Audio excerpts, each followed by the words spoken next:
భాష ఏదైనా అవసరమే, నేర్చుకోండి. కానీ తెలుగుని మర్చిపోతేనే మిగతా భాషలు వస్తాయని ఎవర్రా చెప్పింది మీకు? అయినా 56 అక్షరాల భాష నేర్చుకోగలిగిన మేధావి 26 అక్షరాల భాష నేర్చుకోలేడా? 10 భాషలు మాట్లాడగల మహామేధావి భారత మాజీ ప్రధాని స్వర్గీయ శ్రీ పివి నరసింహారావు గారు తెలుగు మర్చిపోలేదే. పైగా ఆయన తెలుగులో మహాపండితుడు కూడా. తెలుగు కోసం ఉన్న ఉద్యోగాన్నే మానేశాడు విదేశీయుడు డేవిడ్ బ్రౌన్. అదే ఉద్యోగం పేరుతో ఉన్నతమైన తెలుగు మాట్లాడటం మానేస్తున్నాం మనం. 100కి పైగా గ్రంథాలు రాసిన తమిళ మహాకవి అప్పయ్య దీక్షితులు ఏమన్నాడో తెలుసా? 100 ఏళ్లు తపస్సు చేస్తే కాని తెలుగువాడిగా పుట్టగలిగే అదృష్టం, తెలుగు మాట్లాడే అవకాశం రాదన్నాడు. ఇప్పుడు తెలుగునే మర్చిపోయే మీ పిల్లలు పెద్దయ్యాక మిమ్మల్ని మర్చిపోతారు. తెలుగు మాట్లాడితే ఏం ఉపయోగమా? రోజు తెలుగు పద్యాలు చదివే అలవాటు చేసుకొని చూడండి. శరీరంలో ఉండే 72,000 నాడులు కదిలి పై పోతలు పూయకుండానే ముఖం తెలుగు కళతో వెలుగుతుందిరా.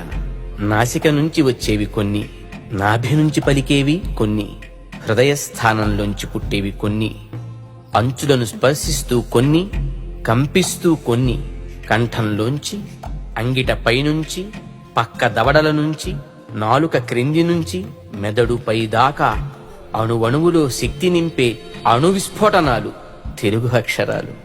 మెదడులో పిట్యూటరీ గ్రంథి, గొంతు ఊపిరితిత్తుల్లో థైరాయిడ్, మూలాధారంలో ఎడ్రినలిన్ గ్లాండ్, పొట్ట, ప్రేగులు, ప్యాంక్రియాస్ ఒకటేంటి శరీరంలోని అన్ని గ్రంథులతో పాటు స్టెరాయిడ్స్ తెలుగు శబ్దోచ్చారణతో ఉత్తేజితమవుతాయి. తెలుగు గ్రంథాలు చదివేవారికి జ్ఞాపక శక్తి పెరుగుతుంది, జీర్ణక్రియ బాగా జరుగుతుంది, ముఖం తేజోవంతంగా ఉంటుంది. ఒక్క మాటలో చెప్పాలంటే డబ్బు ఖర్చు లేకుండా మనం చెయ్యగల వ్యాయామం తెలుగు మాట్లాడటం మాత్రమే.